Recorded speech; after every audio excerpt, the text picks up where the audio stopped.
and welcome to another episode of the Performance Car Podcast. I'm Associate Editor Scott Newman, and with me today is a very special guest, Rob Trubiani, who is Lead Vehicle Dynamics Engineer for Holden Australia.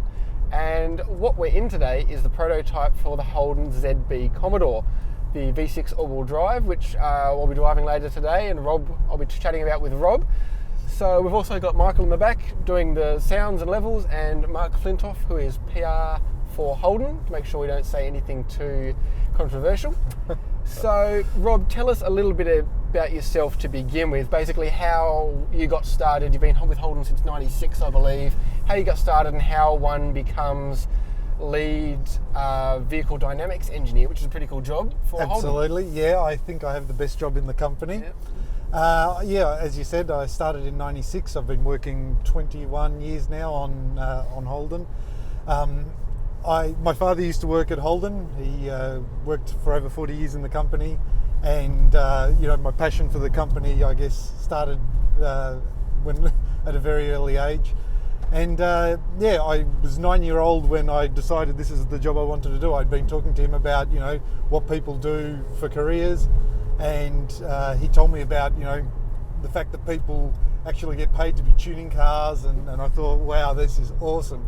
So yeah, I spent my days at school just working towards that end result. Okay, so you studied engineering at school. I did, yeah. And then how do you transfer that into, you obviously had a passion for driving as well. I did. So you just talk to the right people within the Holden and keep putting your hand up and going, hey, I'd like to do this, I'd like to do this. Yeah, look, I was very fortunate at the end of second year uni to get a 3-month placement at Holden as a student.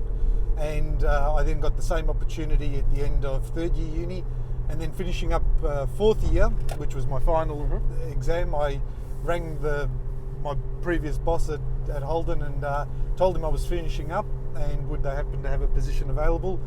And they were in the serious business of developing VT, and he said, we'll take you straight on. Yeah, so, fantastic. Yeah, very fortunate to be able to walk in the company after finishing uni and have been there ever since. Fantastic. So what today we're going to talk about is not so much a review of this car or necessarily about this car in general. Basically, there are a lot of skeptics, especially in the Motor magazine fold. A lot of our readers drive the traditional V8 performance Commodore, and they go, how can this car fulfill what I like out of a performance car? It's all-wheel drive, it's V6, etc., etc. And while you can't do anything about where it's made or its necessary drivetrain layout, what you can do is influence how it drives. And if you drive a Redline or any recent performance Commodore, I mean, we're at Motor, we're big fans, not to blow smoke, but we're big fans of that product. It's a great car. Thank you. So you and your team obviously have an understanding about what makes a good driver's car. So to you, what does make a good driver's car? What elements are you trying to put into this car or any car to make it enjoyable to drive? Yeah, so to wear the Holden badge and to wear especially the Commodore badge on the vehicle, it had to be, as you said, great to drive. And we have a very good understanding of what Australians want out of the Commodore and the performance that they're looking for. And so for us, it's about getting the car really connected through the steering wheel. So we've worked very heavily on the electric power steering to really make the car precise. You turn the car into the corner and it goes exactly where you want. There's no second bites at the steering wheel. Getting good steering weighting, not too heavy, but just the right amount of feedback. And then from a damper perspective, we look at getting really good body control in the car, but still getting that comfort. So for us, great to drive is really about giving the driver confidence behind the wheel. Whether they're just tootling around or they're on a spirited drive, they always need to feel confident and comfortable behind the wheel. And the car needs to be precise and never doing anything that's unexpected. Steering is an interesting point. I mean, a lot of companies struggle and as they improve as the technology develops, but you seem to get a handle on EPS quite quickly. Is that one of those things where you find the tuning possibilities offer a lot more scope for improvement than an old hydraulic system, or is that something a lot of people went EPS, oh, it's terrible, you can't get the right feel, but there is more opportunity if you take advantage of the technology. Absolutely. To get that, feel and feedback. Yeah, correct. The tunability in an EPS system far exceeds anything available on a hydraulic system, but you've got to do your work, right? Yeah. It's hundreds of hours behind the wheel, and just continuing to try and get more and more refinement. EPS allows you to increase efforts with steering speed, but it also offers a whole lot of other tunable parameters that allow you to get that precision. I think what really, I guess, sets us apart is that we spend so much time focusing on absolutely every little fine detail in the EPS. Near enough is never good enough, and the steering is really the driver's connection to the car and to the road. So making sure that you have that precision takes a lot of work, but it's very rewarding. Once you get the EPS system right, it's a really rewarding experience. So what opportunities, obviously you're coming from, rear wheel drive, different probably weight distribution, different layout of car, similar size car, but still a very different type of product. So what opportunities does this layout give you specifically? I mean, VF was quite a big step forward, but essentially I suppose the basic structure was of VE, which was 2004, 2005. So you've got a brand new body shell with the latest technology. What opportunities does that give you in terms of creating a driver's car? Yeah, so as you said, the ZB is off a completely new generation, a new architecture, so it's lighter and more nimble. It's still a large car. It sits somewhere between a VF and a VT Commodore, so it's still a large car, but it feels considerably lighter and more nimble. One of the things that has been a huge revelation for us is working on an all-wheel drive system. The all-wheel drive system, which we're currently in at the moment, V6, is phenomenal. The traction that it delivers is absolutely brilliant, and it's a fully preemptive system. So it's looking constantly at what the driver's inputs are. It's looking at your steering. It's looking at your throttle and your brake, and before the engine can even make the torque that you're requesting with the throttle, it's already telling the diff what to do and where to split the torque. So not only can it split torque front and rear, but it can also split torque left and right. Yeah, let's talk about that briefly, because it's a Twinster style system, which Correct. We sort of got introduced into that term with the Focus RS, yeah. Which in turn took it from a Land Rover Evoque, I believe. So the system's kind of been around for a little while now. So what are the advantages? Maybe explain roughly how a Twinster system differs from maybe another sort of system that maybe you considered, like the Howdeck system or something similar, and the advantages of that system. Yeah, so the Twinster system basically delivers true torque vectoring. So it can, as an example, when the car sees the driver requesting a turn, it will reduce torque on the inside rear wheel and increase the torque on the outside rear wheel to help the car rotate to the corner. With our system, we've also created two different calibrations. So with the sports button, it gives us that ability to change the Twinster mapping and gives you a more sporty drive. So in its normal mode, we're keeping the car very neutral. In the sports mode, we allow a little bit more yaw attitude on the vehicle, but it also sharpens up the response of the car into the apex of the corner. So it bumps up a little bit more torque on the outside wheels, and as I said, reduces torque on the inside wheel and allows the car to get into the apex. Okay, it's a great system. So that's a key point of, I guess, the real question is, why is somebody coming, like a traditional Aussie enthusiast, not just Commodore, but I mean Aussie enthusiasts have been raised on rear-wheel drive vehicles, and the Twinster system allows you to give a car a rear-wheel drive feel. I mean, the Focus RS has proven that. Even though this car can only go to a max, I believe, of 50-50 torque split. Correct. Why should somebody be excited about this? How does it give it that rear-driven feel? Does it have a rear-driven feel? How rear-driven is it? Yeah, so as you said, it splits torque to a maximum of 50-50 front and rear, but what's really impressive is the traction that it delivers. So it's the ability to get onto the power early and drive yourself through the corner.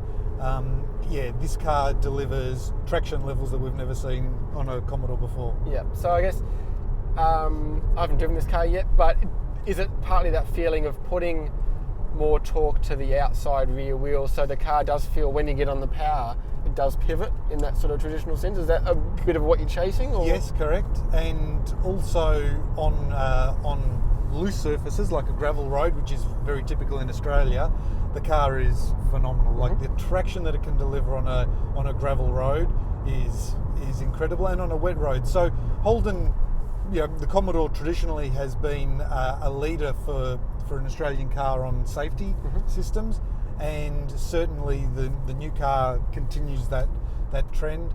The all-wheel drive system delivers a level of road safety that's phenomenal.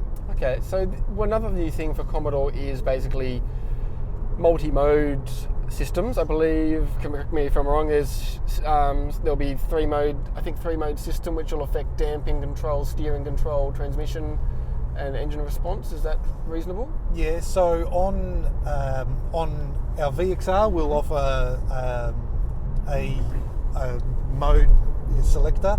On the other variants we'll have a sports mode. So in the V6 all-wheel drives we'll have a sports mode that changes the steering calibration, the transmission calibration, and also the Twinster all-wheel drive system. To play devil's advocate a little bit, to get your response to it, is that why make, especially in terms of steering calibration, why make multi-modes? Why not make it right? Yeah, in terms of steering? Yeah, I suppose specifically, I mean, for instance, transmission you can kind of get because sometimes you want a more aggressive map. Suspension, there is obviously value in maybe having firmer body control versus a softer ride in some situations, but particularly in steering, because like you say, you spend a lot of time getting the steering right. Why make it different modes? Why not make it that's a great question. The way that I certainly look at it is I never look at doing extremes. I don't make the base mode say very light, which doesn't give you any good sense of road feedback. Our modes aren't wildly different. They're just small changes. So the sports mode steering cal is slightly heavier, but not to detract from any good road feedback. It's just to enhance the system. So people who are looking to go into the sports mode to give it a more spirited drive will just have a little bit more weighting in the steering, but you don't lose any of the precision. All of that precise feel of the car still carries over. So the calibration changes aren't to get extremes. They are similar in flavour and feel, just with a little bit more weighting. A common thing is that I think a lot of people mistake weighting for feel. Like sport, for instance, will give a slightly heftier, to give it, I suppose, a bit more resistance to as you turn. But I mean, there's no mode that can give a steering system any more feel, is there? Really? Not really. There are parameters that you can change in the calibration to give you that. But I don't go chasing any more feel, because like you said earlier, why wouldn't you have good feel in the base mode? And that's certainly one aspect that I've always looked at, making sure that the base mode feels great. So the sports mode is more just to give you a little bit more weighting. It's not necessarily making the car any more precise. You should have that already in your base mode. Yeah, okay. So what we hear a lot about is Aussie conditions. It's why you're involved in this car. This is a global car, but it's why we're here. And other manufacturers now have also gotten on that train. Why go to such time and expense from a relatively small market? What's so particular about Australian roads, Australian conditions, that you need to spend all this time changing a car's steering, suspension, etc., for our local market?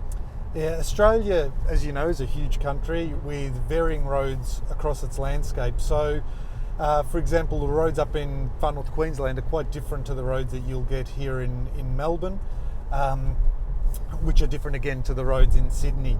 So, and then heading west, different again. So, Australia, Holden has been working on the Commodore now for nearly 40 years, and we have an incredible understanding of basically, what our customers are looking for and what the different road conditions around the country. So we do a lot of test trips regularly, getting the car out there and tuning on those different roads. Our roads, compared to say certain parts of Europe, for example, where they run very smooth, fine asphalt, our roads typically run coarser chip on the road. You get a lot more input through the road surface. So yeah, it's a different condition, I guess, to a lot of the roads around the world, and we want to make sure that this car is fit to wear the Holden and the Commodore badge. So we have spent a lot of time in tuning and making sure that it's fit for all the road conditions around Australia. And what are some of the changes that you've made and typically made? Because obviously you do the same thing to Astra and Marina and things like that. What are the changes you typically make and have made to this car in terms of making it fit for that purpose? Yeah, getting the car to have great body control for me is very much part of the Holden feel. Making sure that the body is really well controlled, because you do get these big heaves in the roads and odd inputs. But also then making sure that the car has enough rolling isolation, so as you don't feel beaten up at the end of the drive, that the car is rolling over these inputs, and you're not feeling, I guess, bounced around by the car. Okay, interesting. So we've talked quite a bit about this car. I actually want to talk briefly about another thing, is about the Nurburgring. Yeah. Because you're one of very, very few people, I believe, in the GM world that is licensed and accredited to drive at the Nurburgring and able to do laps at the Nurburgring. So tell me a little bit how that came about in terms of why did you get that accreditation? I assume you can't just do it for fun. No. Does there need to be a pretty good reason to go through that process? So What is the process like? Yeah, so Holden was very fortunate back in 2007 odd to be working on the 5th generation Camaro program, and as part of that program we wanted to make sure that it had been stamped at the Nurburgring, and we had done its development there as well. So I had to do my licensing both at our GM proving ground in North America, which was quite a difficult process, and then from there you have to get your accreditation at the Nurburgring. So we go there during what they call an industry pool time, and during those times it's essentially like a closed proving ground just for manufacturers. So you'll see a lot of spy shots at that time. To be able to drive at that time on the Nurburgring, you have to get, there's one of two schools there are two schools that do the training for it, and it's basically a 3-day course where you've got to drive with an instructor. The instructor that I drove with, he's done 18,000 laps around the circuit, so he certainly knew his way around there. And they would teach you, I guess, the nuances of the track, and you had to know it by memory by the end of it. Mm-hmm. So it was by the end of the 3 days, you had to know your way around the circuit, and yeah, it's a challenging road. Did you spend any time on the PlayStation to hopefully speed up the? I did a little bit, but nowhere near as much as what you would think. Okay. Yeah, it was really just time around the track. And how demanding is it to attain that level of? I mean, you're a very handy steerer, but how difficult was it to? Did you feel that you needed to lift your skills quite a lot to hit that, or was it just a case of getting your head around the track and the? Yeah, so the GM licensing before they allow you to get to the Nürburgring is really, really strict. Mm-hmm. So getting through the GM system was really quite a challenge. And then by the time we got to the Nürburgring, they had said to us, usually the GM guys who go for their Nürburgring training, usually they are well and truly developed and ready. It's just a matter of teaching them the nuances of the track. So why use the Nürburgring? I mean, the Nürburgring is very famous now for everybody goes and tries to set lap times and stuff like that, and that gets a lot of publicity, but that's not the point of the exercise, is it? Why use the Nürburgring? I mean, GM's got amazing test facilities, you've got amazing test facilities here. Yeah. Why then go to the Nürburgring?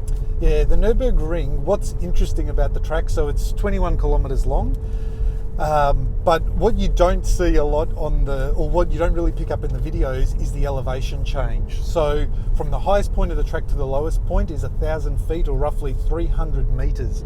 So the Rialto building, for example, in Melbourne is 250 meters tall. So imagine a track that goes from the top of that skyscraper all the way to the bottom and back up again. I mean, it's the elevation that really makes that place unique, I think, over such a short journey. Now, 21 kilometres is long for a racetrack, but in that lap, yeah, you've had some really steep climbs and arduous climbs where it's just constant for a long time. So it's hard on the engine, it's hard on the powertrain. And then you've also got the big descents, which work the brakes really hard. And then coupled into all of that is you've got a whole heap of corners, over 100 corners that the chassis is getting a workout over. So you've got these small rises and dips and all of that really push and pull the car around. And then couple that with all of the corners and the elevation really tests the entire car. It's testing the powertrain, the braking system, the transmission gets a workout, and then the tyres and the suspension along with it. Fantastic. So, while we're talking about racetracks, will the VXR of this be racetrack capable? The VXR has gone through a level of track capability for GM, yes. But not to a red line capability, for instance? Probably not to the same extreme, no. Okay, no worries. To wrap up, maybe let's talk about the VF at the Nurburgring. That was interesting. You went and did an 8-minute 19 lap, I believe. A bit faster than you thought it was going to be. Yeah, absolutely. Yeah. The car surprised us. How much was left in Rob? How much? I mean, you had a very short window, and that's on a 21 kilometre track. Absolutely. It's about mistake minimisation, really. Yeah. So the timed lap that you've seen is one lap. We were given. We were there for a couple of weeks, just in tuning and checking the car, but the lap that we were allowed to do was one timed lap. No pressure then. So yeah, you had to lay it out for that one lap. I guess is there some left in it? Yeah, there probably was a little bit, but just because I guess we didn't want to fire the car into the fence. Yeah. The track is unforgiving. Absolutely, it's you will have seen basically you've got very small runoff before you hit the fence. So could we eke a little bit more out of it? Maybe a little, but yeah, it was a quick lap. Well, the interesting thing would be, this is all theoretical now, but for instance, a Motorsport Edition, you've got the 6.2 LS3, so. Correct. That's, especially at such a high-speed track, I imagine that extra power would pay dividends. You've also got the bigger brakes, you've got magnetic ride, you've got. So the question is, how much faster do you think a Commodore, whether a Magnum or a Motorsport Edition, would go? I mean, is it a massive time game? Would you approach 8 minutes or 8 minutes 10? I think you'd be getting very close. Yeah. The performance out of the LS3 engine would certainly help you. Think about the big climb up to the carousel and stuff. Surely you'd be making decent gains on. Yeah, and the car the VF is geared slightly differently, so there's a different diff ratio. So when you add all of those things together, I don't know what the final number would be, but it would be certainly quicker than what we set. Okay, well, any final remarks on why Aussie car enthusiasts should give this car a chance? I mean, as I say, I haven't driven this car yet. I have no opinion on whether it's going to be success or anything like that. But from your point of view, someone who's been heavily involved in Commodore since VT and seen that big progression and now involved in this project, what are your final? You've got an opportunity to give some parting thoughts to Aussie car enthusiasts about this new car. What do you want to say to them? Yeah, certainly. Holden is. Absolutely passionate about the cars that we develop and all the cars that we sell. The Commodore, we know, holds a special name for the Australian buyers, and we wanted to make sure that the new ZB Commodore is absolutely worthy of wearing the Commodore badge. We have a really good understanding of the Australian roads and the requirements, and we've made sure that this car is very suitable for the Australian market. You've got 40 years of Commodore development that we've got a team with a wealth of knowledge and experience. It's the same team that has worked on previous generations of Commodore that are now working on the new generation Commodore, and so you've got that continuity in the team, and I think that's a really critical part of it. It's the same guys and girls that have worked on the previous car that are now working on this new car. So does it feel like a Commodore? Absolutely. Does it bring a new dimension? Yeah, for sure. There are changes in the car, such as in this one, the all-wheel drive system, that really offer a different dynamic in the car and a different dimension, but one that is absolutely worthy of wearing a Commodore badge. So for me, as you said at the start of this chat, there are skeptics out there. I would just say get in the car, give it a shot, take one for a test drive. And everyone that we've had a few customers recently who've got a sneak opportunity to drive the car. They absolutely loved it, and they're customers who traditionally you would think, oh, maybe they wouldn't want be happy with the new car. They loved it. So yeah, I guess my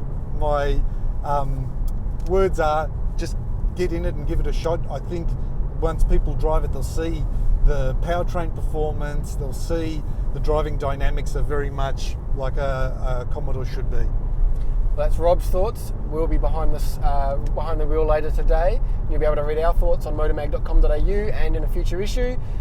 Any comments, any questions, as usual, let us know in the comments below. Thanks for listening to another episode of the Performance Car Podcast. Thank you, Rob. We'll see you again soon. Thank you.